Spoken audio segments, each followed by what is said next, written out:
अगर आप उत्तर प्रदेश में प्राथमिक स्तर की शिक्षक भर्ती का वेट कर रहे हैं तो आज के न्यूज़पेपर में प्रकाशित ये आर्टिकल आप लोगों ने देख लिया होगा। यूपी में 80,000 शिक्षक सरप्लस। इन सबके बाद से अभ्यर्थियों के मन में बहुत ज़्यादा निराशा की स्थिति बन चुकी है कि क्या इस वर्ष शिक्षक भर्ती का विज्ञापन जारी होगा अथवा नहीं।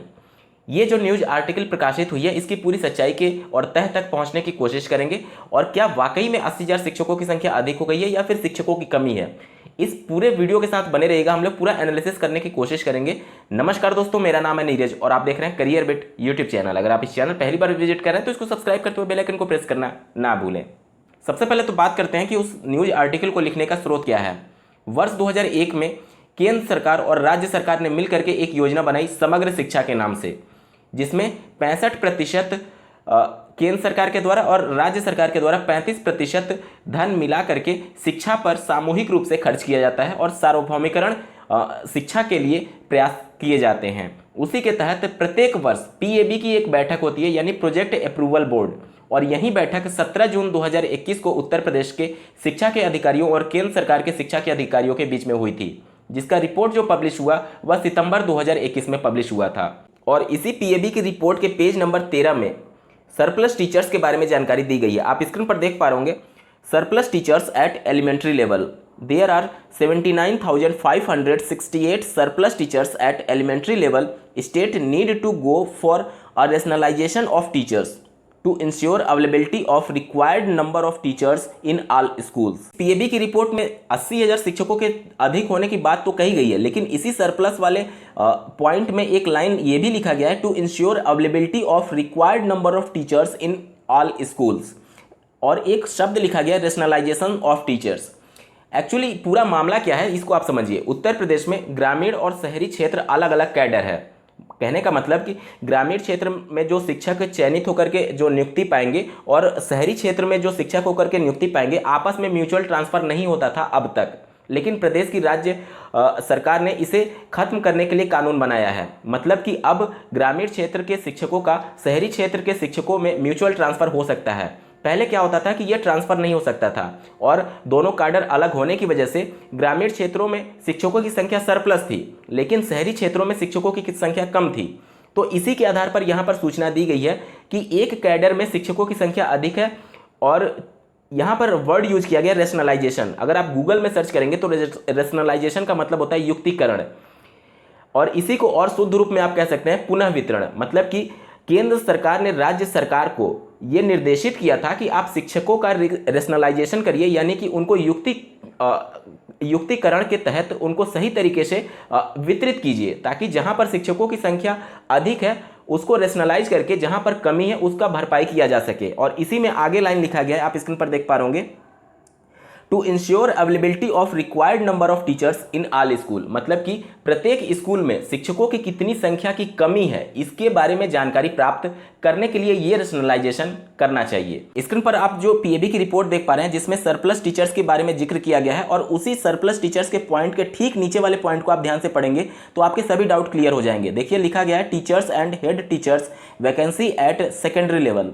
यहाँ पर देखिए there are 73,711 vacant post of teachers and 52,317 vacant post of head teachers in government elementary schools।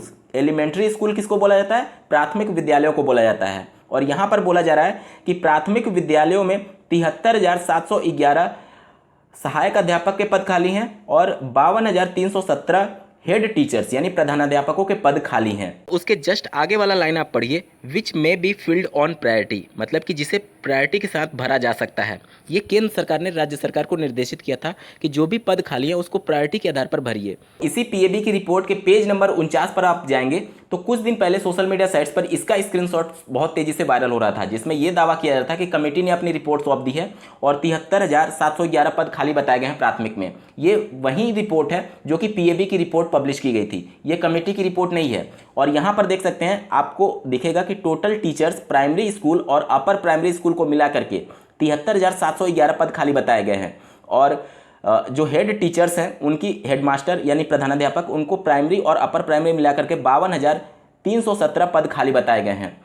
तो ये कैसे संभव है कि जहां एक तरफ सरप्लस बताया जा रहा है और दूसरी तरफ वैकेंट पोस्ट भी बताया जा रहा है? ये तभी संभव है जब जो कैडर होता है उसको अलग अलग इंडिकेट किया गया है इस पीएबी की रिपोर्ट में। देखिए, पीएबी एक ऐसी बैठक होती है जिसमें जो समग्र शिक्षा के तहत जो ज़्यादा पैसा खर्च कर रहा है वो केंद्र सरकार खर्चा कर रहा है। तो जाहिर सी बात है वो उत्तर प्रदेश सरकार या फिर किसी भी राज्य सरकार में पैसों को किस प्रकार से यूज किया जा रहा है और प्रोजेक्ट जो भी नए प्रोजेक्ट आते हैं शिक्षा से संबंधित उन सबको अप्रूवल देने की जो अथॉरिटी होती है वो केंद्र सरकार के पास ही है। इस वजह से केंद्र सरकार राज्य सरकार के सभी पहलुओं को अपने नज़रिए से पेश करके इस रिपोर्ट को पब्लिश की हुई है। और जहां एक तरफ पहले ग्रामीण क्षेत्र का कैडर अलग था और शहरी क्षेत्र का कैडर अलग था, इस वजह से यहां पर सरप्लस हो गए थे ग्रामीण क्षेत्रों में, और उसी को इस रिपोर्ट में केंद्र सरकार के अधिकारियों के द्वारा बताया गया, जिसे न्यूज़पेपर के माध्यम से गलत तरीके से या फिर सही जानकारी ना जुटा पाने की वजह से उस प्रकार से आर्टिकल लिखा गया। जबकि आर्टिकल ये होना चाहिए था कि ग्रामीण क्षेत्रों में इतने शिक्षकों का सरप्लस हो गया है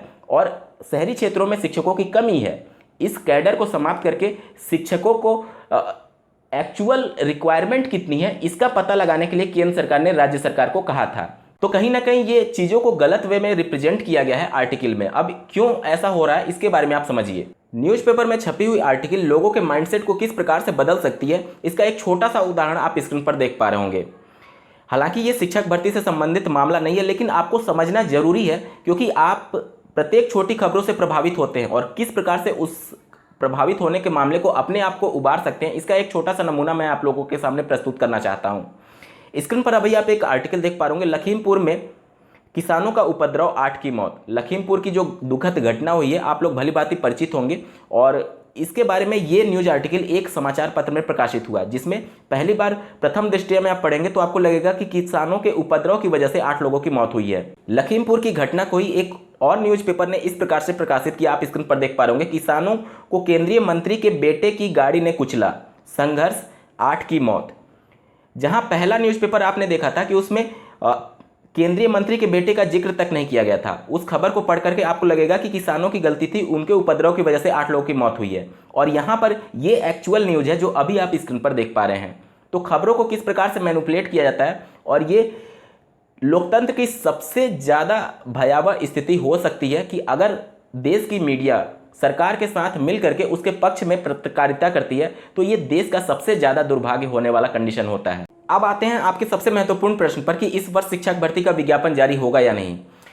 देखिए, शिक्षक भर्ती का जो विज्ञापन है उत्तर प्रदेश में वो बहुत से लोगों के भावनाओं से जुड़ा हुआ है, जिसका 1 मिनट में या फिर एक शब्द में जवाब दे पाना किसी भी शिक्षक के लिए या फिर किसी भी व्यक्ति के लिए मुमकिन कार्य नहीं है। ये बहुत सारे फैक्टर्स पर डिपेंड करता है और सबसे ज़्यादा जो मेन फैक्टर है वो राजनीति है। और उत्तर प्रदेश में अगले वर्ष विधानसभा चुनाव होने हैं। राज्य सरकार इसको आने वाले विधानसभा में प्रोजेक्ट भी कर सकती है कि अगर हमारी सरकार बनी तो हम शिक्षक भर्ती का विज्ञापन जारी करेंगे, या फिर इसका इस प्रकार से भी लाभ ले सकती है कि शिक्षक भर्ती का विज्ञापन इसी साल जारी कर दे और ये दावा कर सकती है कि अगर हमारी सरकार बनेगी तो तुरंत इन लोगों का परीक्षा करा करके नियुक्ति पत्र दिया जा सकता है, या फिर सरकार कम समय में शिक्षक भर्ती का कंप्लीट कराने का रिकॉर्ड भी बना सकती है ताकि वह इसका पूरी तरीके से लाभ आने वाले विधानसभा चुनाव में ले सके। तो बहुत कुछ फैक्टर्स डिपेंड करते हैं शिक्षक भर्ती का विज्ञापन जारी करने के संदर्भ में। आप लोग को पॉजिटिव रहना है, अपनी पढ़ाई जारी रखिए। शिक्षक भर्ती को लेकर के सब कुछ कंडीशंस उत्तर प्रदेश में पॉजिटिव हो रहे हैं अभी के वर्तमान स्थिति के अनुसार। वीडियो को देखने के लिए आपका बहुत बहुत धन्यवाद। भगवान करे आपका दिन शुभ हो।